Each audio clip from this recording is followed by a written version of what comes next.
Caríssimo diácono Evilásio, queridos irmãos e irmãs, a todos os fiéis que nos acompanham através dos meios de comunicação social desta paróquia São Paulo VI.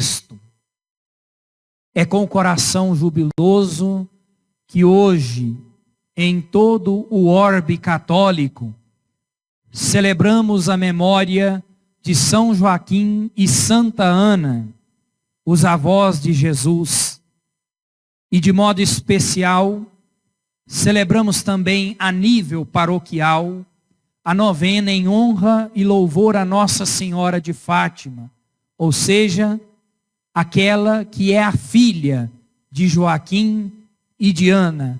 Portanto, o momento oportuno de olharmos para a família humana de Jesus, para os seus avós e também para a sua mãe. Em um tempo onde cada vez mais os valores são relativizados, onde a instituição família cada vez mais é banalizada, a memória litúrgica de São Joaquim e de Santa Ana nos chama a atenção, nos faz refletir sobre a importância da família para a comunidade humana. E de modo muito especial, eu sou um pouco suspeito em falar de avós, porque sou muito ligado aos meus avós. Eu não avisei eles, porque senão certamente nesse momento eles estariam ligando lá o YouTube, o Facebook da paróquia São Paulo VI para estar assistindo esta missa. Mas muito do que sou hoje devo aos meus avós. E é claro, num tempo onde a família, onde os valores, onde a pessoa humana, ela é vista como um lixo, ela é relativizada, é claro que a figura dos avós, a figura do idoso, da pessoa idosa, também, infelizmente, é relativizada e muitas vezes é desvalorizada. No tempo em que eu era catoco, que eu ainda assistia novela, hoje, graças a Deus, não assisto mais, me recordo muito de uma novela que tinha uma personagem chamada Doris, onde ela maltratava os avós e principalmente a figura do avô. Chegava a partir o coração da gente, como telespectador, de ver aquelas cenas de maus tratos. Eu não preciso nem falar de que se a gente abrir a Sagrada Escritura, desde o Antigo Testamento, a Sagrada Escritura vê com muito apreço, com muito valor, os mais velhos e de forma especial os avós. A primeira leitura da missa de hoje, tirada do livro do Eclesiástico, nós ouvimos o seguinte: vamos fazer o elogio dos homens famosos, nossos antepassados, através das gerações. Portanto, irmãos e irmãs, se nós somos quem somos hoje, muito do que somos devemos àqueles que nos precederam, portanto, aos nossos avós.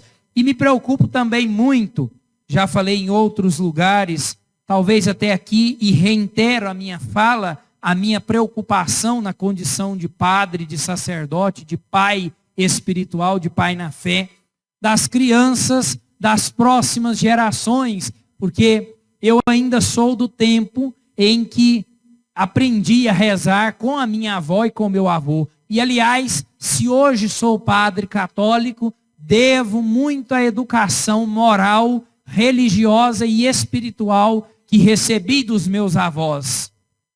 Que até hoje, os dois, celebrei as bodas deles agora, dia 8 de julho, 50 anos de casado deles. Mas ainda, quando estou na casa deles, como é bom ver os dois se reunirem ali, diante do crucifixo, da imagem de Nossa Senhora, e acender a vela, e rezar o terço, e pedir a Deus por todos nós, né? A minha avó mesmo, se hoje sou padre, devo muito à minha avó, que a vida inteira rezou e reza até hoje. Nos meus momentos, 3 anos já de sacerdócio, nos meus momentos de tristeza, de frustração que tem, viu, gente? Todo padre passa por isso. Às vezes as pessoas, eu falei outro dia lá na minha paróquia, nos olha aqui de trás do altar e acha que é só maravilhas, que é só mar de rosas, mas não, passamos por muitos dissabores, por muitos momentos de provação. E o que me sustentou e me sustenta até hoje, em muitos desses momentos de provação, de cruz e de dificuldade, eu não tenho sombra de dúvida alguma de que são as orações da minha avó. E não vou desmerecer ninguém aqui não, mas muito mais do que a minha mãe. Só que está tendo um problema. A geração das minhas avós, uma já partiu, inclusive, em 2016, em abril de 2016, a minha avó paterna partiu. E agora a geração das avós já está chegando o povo da década de 70, que é o povo da geração da minha mãe, das minhas tias. E eu fico olhando essas mulheres da década de 70, não estou querendo fazer nenhuma generalização aqui, porque toda generalização é muito perigosa. Mas eu fico olhando para lá de casa, minhas tias e a minha mãe. São mulheres que parece que não são muito dadas à oração, para não falar outras coisas. São mulheres que não são mulheres muito igrejeiras. E aí, claro, os netos vão crescendo. E será que esses netos vão querer ir para a igreja? Claro que não. Por quê? Porque eu não vou nem falar dos pais, que é a minha geração da década de 90 para cá, de 80, 90. Minha e dos meus primos. Mas os pais não levam essas crianças para a missa. Não ensina elas a rezarem. Só deixa no celular o tempo inteiro. Nossa, padre, o senhor é contra o celular? Não, eu também tenho celular, utilizo, mas todo mundo aqui, ninguém aqui é bobo, está entendendo onde eu estou querendo chegar com essa história. Então eu estou muito preocupado com essa geração de avós de 70 para cá, que não está mais rezando. Claro, tem avós que ainda rezam, salvo exceções, claro que tem, evidentemente que tem, não estou negando isso. Mas eu estou falando de um modo geral. E se a gente for olhar aqui nessa igreja agora, cadê? Quantas da década de 70 que tem aqui, quantas avós que estão aqui, que estão levando os netos para a missa, que estão ensinando o neto a rezar? E outra, os avós, além da importância da catequese familiar, que eles, na sua grande maioria, são os nossos primeiros catequistas, os nossos avós também são aqueles que nos dão os primeiros bons exemplos nas virtudes, nos atos, na moralidade dos atos. Eu tenho uma prima de 2º grau mesmo, ela é avó, ela é de 77. Nasceu em 77 essa prima. Mora lá no Mato Grosso. Todo dia ela posta no grupo da família foto de cerveja, de cachaça, de menino brincando, dos netos brincando, e ela lá com a cachaça na mão, mas não posta uma foto levando esses meninos na igreja. Não posta uma foto levando esses meninos para a catequese. Não posta uma foto rezando com esses meninos. Nossa, padre, o senhor é contra a cerveja? Não, eu bebo também. Tem no devido lugar, no momento certo, com as pessoas certas e com o tanto certo. Mas eu fico preocupado. O que essa mulher, o que essa avó está deixando para esses netos? Vocês prestaram atenção na primeira leitura? Estes são homens de misericórdia, seus gestos de bondade não serão esquecidos. Como que os netos vão lembrar dessas? Qual a lembrança? Quem é da época do DVD vai lembrar da última memória, né? A gente chegava uma visita em casa, você desligava o DVD, ele parava na última memória do filme. Quais serão as últimas memórias? Quais serão as últimas lembranças que as crianças de hoje, os netos de hoje, terão das avós de hoje, no futuro? Esses primos meus mesmo. Qual a recordação que vai ter? E aí é por isso que o ateísmo está se disseminando pelo mundo. Às vezes, claro, não o ateísmo no sentido estrito da palavra, mas o chamado ateísmo prático. E aí por isso que vai ter cada vez mais essa geração de catocos, que de católico só ficou no batismo, e aí por isso que fica mudando de religião, igual troca de roupa. É uma geração fragilizada, é uma geração que não sabe aonde ir e com quem quer ir e que fim chegar. Mas claro, por quê? Porque não teve uma base sólida, não teve avós e pais também, mães, que serão os pais, os avós e as avós de amanhã sólidas. E aí, claro, quando não se tem solidez, qualquer tempestade, qualquer crise é capaz de arrastar. E isso repercute nas vocações, tanto no sacerdócio, como no matrimônio. Por que que muitos sacerdotes deixam a batina? Tem uns que eu falo assim, quando chega, às vezes sempre tem uma chicalica que chega doida. Padre, o senhor está sabendo que padre fulano deixou a batina? Eu falo assim, padre fulano nunca deixou a batina, porque ele nem batina nem usou. Nunca usou, ele nunca deixou uma coisa que ele nunca usou. Né? Mas para dizer, por que essa crise no sacerdócio? Por que essa crise no matrimônio? Fulano largou da fulana. Eu estou escandalizado lá na minha cidade de origem, não na minha cidade onde eu moro, que eu sou padre, mas na minha cidade de origem, agora recente, um casamento de 1 mês, já separação e divórcio. Não quero. A noiva deu vontade de bater nela de cinto, na noiva. Ainda bem que não fui eu que abençoei esse casamento, porque diz que pergunta para ela por que ela quer largar. Ela falou que não aguenta mais ver ele, está enjoada. Uma pessoa dessa não sabe onde ela quer ir, ela não sabe onde ela quer chegar. Ela está igual uma barata tonta quando joga Baygon. Fica desorientada. E ela sabe por que ela está desorientada? Porque ela não teve uma base familiar sólida. Ela não teve avós que ensinaram para ela o sentido da vida, o aconchego, o acalento de um lar. Não teve avós que ensinaram para ela o abraçar a cruz.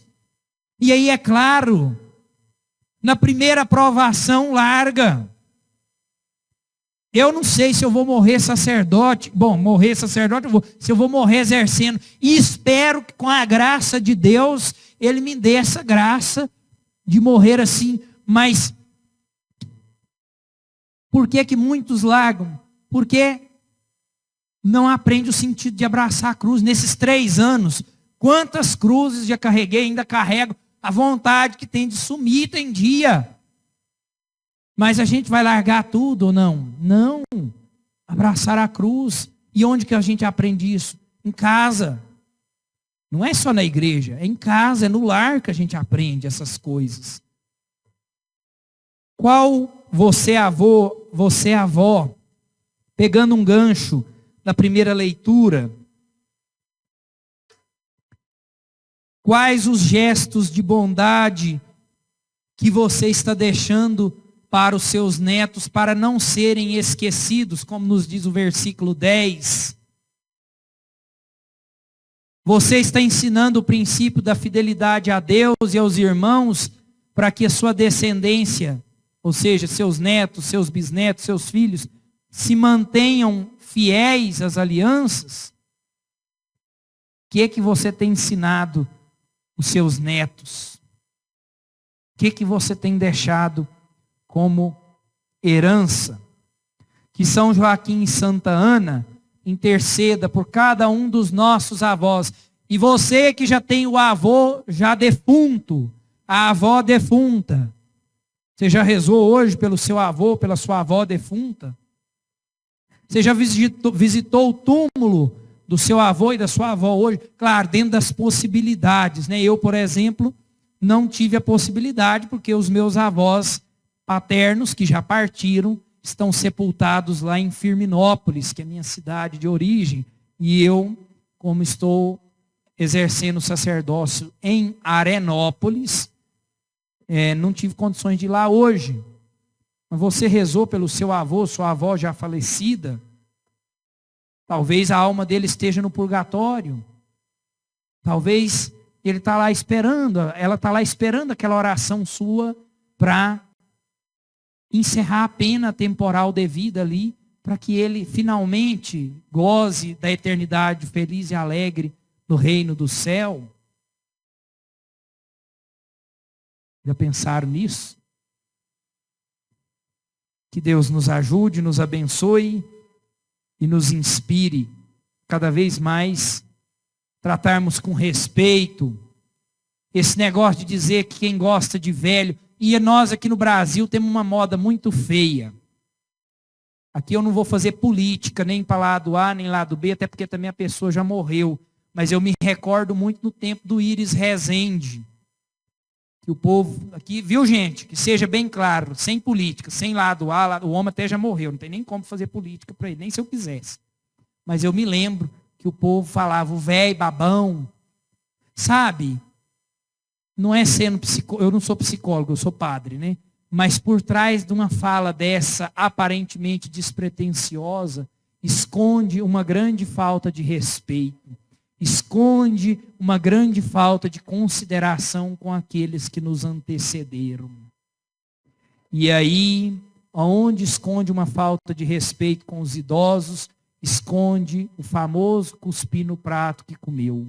Porque muito do que nós temos, inclusive financeiramente, se meu pai, por exemplo, não tivesse estudado, ele não teria condição de ter me dado roupa, comida, porque quem que ele recebeu de quem? Dos meus avós. Você também. Muito do que você tem, do que você é hoje, foi passado de mão em mão. Foi passado pelos seus avós até chegar em você hoje. Então, gratidão, respeito, gratidão. Duas palavrinhas que a sociedade hoje parece que esqueceram. Que nós possamos olhar para os idosos de forma diferente, como pessoas o quê? Sábias, que têm algo a nos transmitir. Eles podem não ter uma força física mais, um vigor físico, mas têm uma força intelectual, uma memória, grandes ensinamentos que podem ser muito relevantes para nós também. São Joaquim e Santa Ana, rogai por nós.